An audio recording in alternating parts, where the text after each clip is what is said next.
سلام كمسك الختام. تو نیز از اهل قرآن باش. به نام خداوند بخشنده و مهربان. از عبدالله ابن مسعود خداوند از او راضی باد روایت است که پیامبر صلی الله علیه و سلم فرمودند: قرآن را بخوانید، چرا که به سبب آن اجر و پاداش میبرید. روایت بخاری.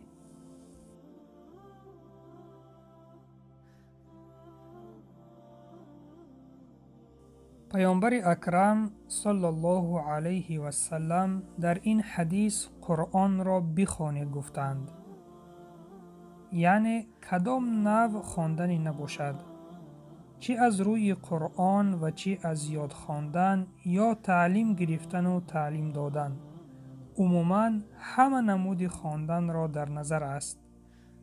امام علاءالدین کاسانی رحمت خداوند بر او میگویند: نظر کردن در مصحف یعنی در قرآن عبادت است و این چنین قرائت کردن نیز عبادت است.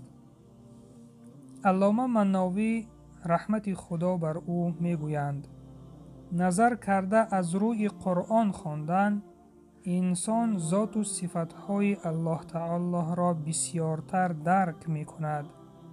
مادامی که صفتهای الله را بسیارتر درک کرد، این سبب زیاد گشتن محبت او به الله می شود. به همین سبب باید هر مسلمان با تلاوت قرآن قلب خود را زنده سازد. تلاوت قرآن به قلب انسان نیرو می بخشد و آن را آرام می گرداند. مالک ابن دینار رحمت الله بر او می گویند: قرآن بهار مؤمنان است، به مثل بارانی در بهار می باریدگی که طبیعت را زنده می کند. پس دوست عزیزم، با تلاوت قرآن قلبهای خود را زنده گردانیم. با تلاوت قرآن قلبهای خود را پاک گردانیم. با تلاوت قرآن ریشه ایمان را در قلبهای خود مستحکم گردانیم. با تلاوت قرآن محبت الله و رسولش را در قلبها زیاده گردانیم.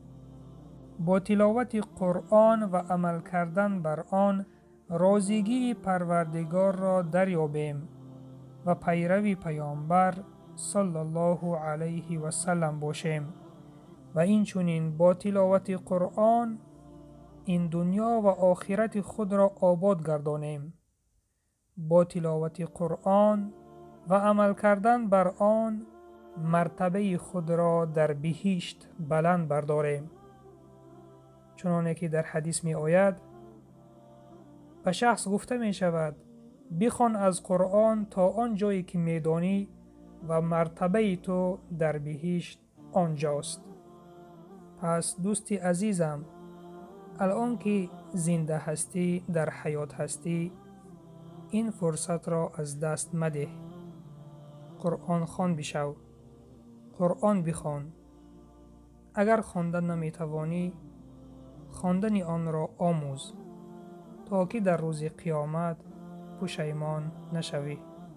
و سلام بر آن شخصانی که راه هدایت را پیش گرفتند.